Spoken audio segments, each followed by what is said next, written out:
اور تم سے ذوالقرنین کے بارے میں دریافت کرتے ہیں، کہہ دو کہ میں اس کا کسی قدر حال تمہیں پڑھ کر سناتا ہوں۔ ہم نے اس کو زمین میں بڑا اقتدار دیا تھا اور ہر طرح کا سامان اس کو عطا کیا تھا، تو اس نے ایک سفر کا سامان کیا، یہاں تک کہ جب سورج کے غروب ہونے کی جگہ پہنچا تو اسے ایسا پایا کہ ایک کیچڑ والے چشمے میں ڈوب رہا ہے، اور اس چشمے کے پاس ایک قوم دیکھی۔ ہم نے کہا ذوالقرنین،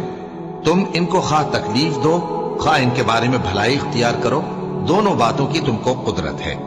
ذوالقرنین نے کہا کہ جو کفر و بد کرداری سے ظلم کرے گا اسے ہم سزا دیں گے، پھر وہ اپنے پروردگار کی طرف لوٹایا جائے گا تو وہ بھی اسے بڑا عذاب دے گا، اور جو ایمان لائے گا اور عمل نیک کرے گا اس کے لیے بہت اچھا بدلہ ہے، اور ہم اپنے معاملے میں اس سے نرم بات کہیں گے۔ پھر اس نے ایک اور سامان سفر کیا، یہاں تک کہ سورج کے طلوع ہونے کے مقام پر پہنچا تو دیکھا کہ وہ ایسے لوگوں پر طلوع ہوتا ہے جن کے لیے ہم نے دھوپ سے بچاؤ کی کوئی اوٹ نہیں بنائی تھی۔ حقیقت یوں ہی تھی، اور جو کچھ اس کے پاس تھا ہم کو سب کی خبر تھی۔ پھر اس نے ایک اور سفر کا سامان کیا،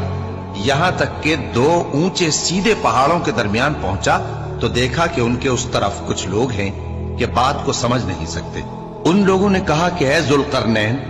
یاجوج اور ماجوج اس علاقے میں فساد کرتے رہتے ہیں، بھلا ہم آپ کے لیے خرچ کا انتظام کر دیں کہ آپ ہمارے اور ان کے درمیان ایک دیوار کھینچ دیں۔ ذوالقرنین نے کہا کہ خرچ کا جو مقدور اللہ نے مجھے بخشا ہے وہ بہت اچھا ہے، تم مجھے قوت بازو سے مدد دو، میں تمہارے اور ان کے درمیان ایک مضبوط رکاوٹ بنا دوں گا۔ تم لوہے کے بڑے بڑے تختے میرے پاس لاؤ۔ چنانچہ کام جاری کر دیا گیا، یہاں تک کہ جب اس نے دونوں پہاڑوں کے درمیان کا حصہ برابر کر دیا اور کہا کہ اب اسے دھوکو، یہاں تک کہ جب اس کو دھونک دھونک کر آگ کر دیا تو کہا کہ اب میرے پاس تانبا لاؤ کہ اس پر پگھلا کر ڈال دو۔ پھر ان میں یہ قدرت نہ رہی کہ اس پر چڑھ سکیں، اور نہ یہ طاقت رہی کہ اس میں نقب لگا سکیں۔ بولا کہ یہ میرے پروردگار کی مہربانی ہے، پھر جب میرے پروردگار کا وعدہ آ پہنچے گا تو اس کو ڈھا کر ہموار کر دے گا، اور میرے پروردگار کا وعدہ سچا ہے۔ اس روز ہم ان کو چھوڑ دیں گے کہ روئے زمین پر پھیل کر ایک دوسرے میں گھس جائیں گے، اور سور پھونکا جائے گا تو ہم سب کو جمع کر لیں گے، اور اس روز ہم جہنم کو کافروں کے سامنے لائیں گے، جن کی آنکھیں میری یاد سے پردے میں تھیں اور وہ سننے کی طاقت نہیں رکھتے تھے۔ اب کیا کافر یہ خیال کرتے ہیں کہ وہ میرے بندوں کو میرے سوا اپنا کارساز بنائیں گے تو میں خفا نہیں ہوں گا؟